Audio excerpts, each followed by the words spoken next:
जब भी आपकी ठंड शीतलहर होगी या तो ठंड का मौसम है तो केले को टाइमली पानी इरिगेशन देना चाहिए। जब आपका टेम्परेचर 10 डिग्री के नीचे चला जाएगा तब मिट्टी जो है वो ठंड एब्सॉर्ब कर लेती है, मतलब मिट्टी जल्दी ठंडी हो जाती है। फसल की ग्रोथ स्टेज के हिसाब से हमें कंटिन्यूअस उसको खाद देना ही है। ठंड चल रही है, पौधा नहीं बढ़ रहा है तो उसकी खाद बंद नहीं करना है, उतना खाद हमें बढ़ा के देना है उस फसल को। अगर हम सिर्फ केले के फसल की बात कर रहे हैं तो अभी चल रहा है आपका ठंड का मौसम। ठंड का मौसम अभी ठंड और बढ़ेगी, जैसे जनवरी है, फरवरी है, मार्च है, तो ये 2-2.5 महीने तक अभी ठंड का मौसम ज़्यादा रहने वाला है। और ठंड की जो शीतलहर हम बोलते हैं वो बीच बीच में आते रहेगी, तो उस टाइम में टेम्परेचर आपका सडनली डाउन होता है या तो बढ़ जाता है। जैसे अभी हम अगर बात करते हैं महाराष्ट्र की और गुजरात और मध्य प्रदेश की, तो जो भी अभी साइक्लोन आया वेस्ट बंगाल साइड में, तो उस वजह से बीच बीच में कई जगह पे बारिश हुआ, तो जो लोएस्ट टेम्परेचर हुआ था जैसे 8 डिग्री 7 डिग्री तक टेम्परेचर गया था वो अभी 18-20 डिग्री तक चला गया, और आगे भी शीतलहर आने की संभावना बहुत ज़्यादा है। तो जब भी आपकी शीतलहर आती है या तो ठंड का मौसम होता है तो 2-3 चीज़ें जो है वो हमें बहुत ही इंपॉर्टेंट है, जो किसानों के लिए उनके केले की फसल के लिए बहुत ही ख्याल रखना जरूरी है। सबसे पहले एक चीज़ है कि जब भी आपकी ठंड शीतलहर होगी या तो ठंड का मौसम है तो केले को टाइमली पानी इरिगेशन देना चाहिए। किसानों के एक सोच होती है जैसे धूप कम है तो पानी कम लगेगा, लेकिन ठंड के मौसम में भी केले के फसल को पानी देना बहुत ही ज़रूरी होता है, और ज़्यादा कई जगह पे हमें थोड़ा एक्सेस पर पानी देना पड़ेगा केले की फसल को। तो उसका टाइम क्या है, जब आपका टेम्परेचर 10 डिग्री के नीचे चला जाएगा तब मिट्टी जो है वो ठंड एब्सॉर्ब कर लेती है, मतलब मिट्टी जल्दी ठंडी हो जाती है। तो उस टाइम में अगर हम फ्रेश वाटर उसको देंगे तो फ्रेश वाटर का टेम्परेचर थोड़ा ग्राउंड वाटर का ज़्यादा होता है, तो ये अगर हम पानी देंगे, ठंड हमारी कब कम होती है, सवेरे 4 बजे से लेके 6 बजे तक में सबसे ज़्यादा ठंड होती है। तो उस बीच में अगर हम कुएं का पानी या तो बोरवेल का पानी देंगे तो वो गर्म निकलेगा, उसका टेम्परेचर ज़्यादा रहेगा थोड़ा सा। वो अगर हम पानी देते हैं तो जो रूट सिस्टम को, केले के रूट सिस्टम को जो शॉक बैठने वाला है लो टेम्परेचर का, वो शॉक नहीं बैठेगा। ये एक चीज़ हमें ख्याल में रखनी है। यही काम हमें यूपी में भी करना है। यूपी में आपका टेम्परेचर बहुत जगह पे 5 डिग्री 4 डिग्री तक चला जाता है, कहीं पे तो आपका बहराइच जैसे इलाका है, महाराजगंज है, जहाँ पे 2-3 डिग्री तक कुछ टाइम के लिए या तो 2-3 दिन के लिए चला जाता है। तो उस जगह पे भी हमें अगर ताज़ा पानी हम दे सकते हैं तो वो देना बहुत ही ज़रूरी है। जैसे 4 महीने की फसल हो, 5 महीने की, 6 महीने की, किसी भी स्टेज की फसल हो, अर्ली मॉर्निंग सुबह सवेरे हम पानी देते तो बहुत बेहतर रहेगा। ये सबसे सिंपल एक उपाय है जो हम ठंड से केले के फसल को बचा सकते हैं। बिल्कुल, हमें स्ट्रेस नहीं देना है। जैसे धूप कम है तो पानी, मिट्टी गीली है तो पानी देना ही नहीं, ऐसे नहीं करना है।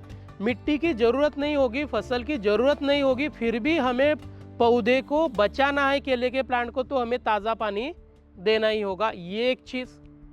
दूसरी एक चीज़, अगर केले का पौधा 6-7 महीने का है, कैनोपी कवर हो चुकी है, तो उस टाइम में जब आपका सूरज ढल जाएगा, जो ढलने का टाइम होता है, उस टाइम में अगर आप खेत में धुआं करोगे, जैसे अगर हम नॉर्थ इंडिया की बात करते हैं, यूपी वगैरह, तो वहाँ पे आपका धान बहुत होता है, तो धान निकलने के बाद उसका जो भूसा बचता है वो शाम के टाइम में खेत में जगह जगह पे डालना है, उसको जलाना है, उसके से धुआं निकलेगा। उसके ऊपर नीम की एक टहनी अगर हम डाल देते हैं तो आहिस्ता आहिस्ता उसका धुआं ज़्यादा बनेगा।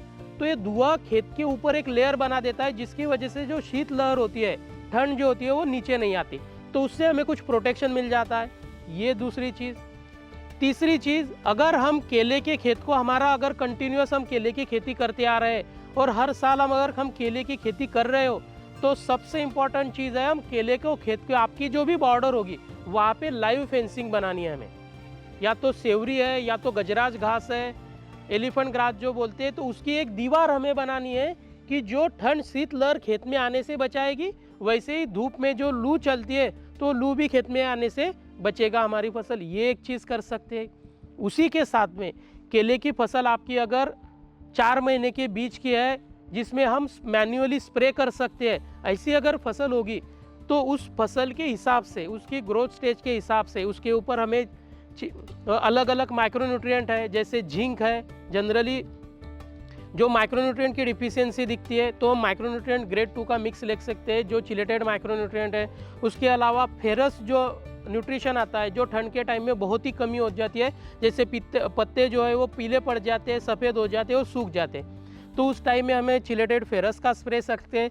मैग्नीशियम सल्फेट है, जो चिलेटेड मैग्नीशियम या तो मैग्नीशियम सल्फेट फॉर्म का जो मिलता है उसकी हम स्प्रेइंग ले सकते हैं। उसी के साथ में NPK जैसे 1919 है, 1340-13 या तो जो भी NPK की ग्रेड हमारे यहाँ पे अवेलेबल होगी, वो ग्रेड की हर हफ्ते में अगर हम मिनिमम एक स्प्रे लेते हैं तो हम रूट से जो न्यूट्रिशन फीडिंग करेंगे उससे अच्छा अगर हम फोलियर फीडिंग करेंगे तो पौधा जल्दी एब्सॉर्ब कर लेता है और थोड़ा सा हेल्दी होने की वजह से वो जो ठंड को रजिस्ट करेगा, ये ताकत रहेगी तो लड़ेगा।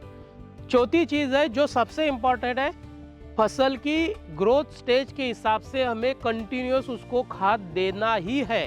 ठंड चल रही है, पौधा नहीं बढ़ रहा है तो उसकी खाद बंद नहीं करना है। बहुत जगह पे किसान ये सोचते हैं कि अभी शीतलहर आ गई है तो ठंड का मौसम है, पौधा बढ़ता नहीं तो उसको खाद नहीं देना बंद कर देते। ये सबसे गलत चीज़ है। मैं एक सिंपल हमारा खुद का उदाहरण दूंगा, एग्जाम्पल दूंगा। ठंड का मौसम है, हम घर से बाहर नहीं निकल पा रहे तो हम खाना बंद करते हैं क्या? नहीं, खाना बंद के तो वो भी पेड़ भी लाइव है तो उसको भी हमें खाद देना जरूरी है। मैं ये बताऊंगा आपको, जितना ठंड का मौसम मतलब जितना टेम्परेचर डाउन होगा उस हिसाब से आपको खाद बढ़ाना है। जितना टेम्परेचर 45 डिग्री के ऊपर जाएगा उतना खाद हमें बढ़ा के देना है उस फसल को। मतलब जो भी आपका फर्टिगेशन शेड्यूल है वो तो चलाना ही है, उसके अलावा पौधे के ग्रोथ स्टेज के हिसाब से हमें वाटर सोल्यूबल फर्टिलाइजर का एक बूस्टर डोज उसको देना है, जो कि उसको एडिशनल न्यूट्रिशन मिलेगी तो वो ठंड को रजिस्ट करेंगे। ये सब चीज़ें हमें करनी है। सिर्फ एक चीज़ करने से आपको फ़ायदा नहीं होगा, तो सब चीज़ों का जो भी 4 उपाय मैंने बताए वो सबका मिलाप करना पड़ेगा, तब जाके अपनी फसल ठंड से रजिस्ट करेगी और अच्छी रहेगी। जैसे शीतलहर में हमें जो फोलियर फीडिंग करना है, पत्तों के ऊपर छिड़काव करना है, तो उसके बारे में मैं बताऊंगा। जैसे चिलेटेड माइक्रोन्यूट्रिएंट है तो फसल फॉर एग्जांपल हमें 1.5-2 महीने का पौधा या तो 1 महीने का फसल है तो उसके लिए हम 3 ग्राम माइक्रोन्यूट्रिएंट हमें लेना है, चिलेटेड माइक्रोन्यूट्रिएंट। उसके अलावा चिलेटेड फेरस जो लेना है हमें तो 5 ग्राम प्रति लीटर चिलेटेड फेरस लेना है हमें। 1919 जो है तो वो हमें 3 ग्राम प्रति लीटर पानी में घोल बनाना है। मैग्नीशियम सल्फेट अगर हम लेते हैं तो 3 ग्राम मैग्नीशियम सल्फेट पर लीटर हमें लेना है। अगर आप चिलेटेड मैग्नीशियम इस्तेमाल कर रहे हैं तो आप 1 ग्राम से 1.5 ग्राम तक इस्तेमाल कर सकते हैं। ये पर लीटर पानी का घोल बना के हमें छिड़काव करना है।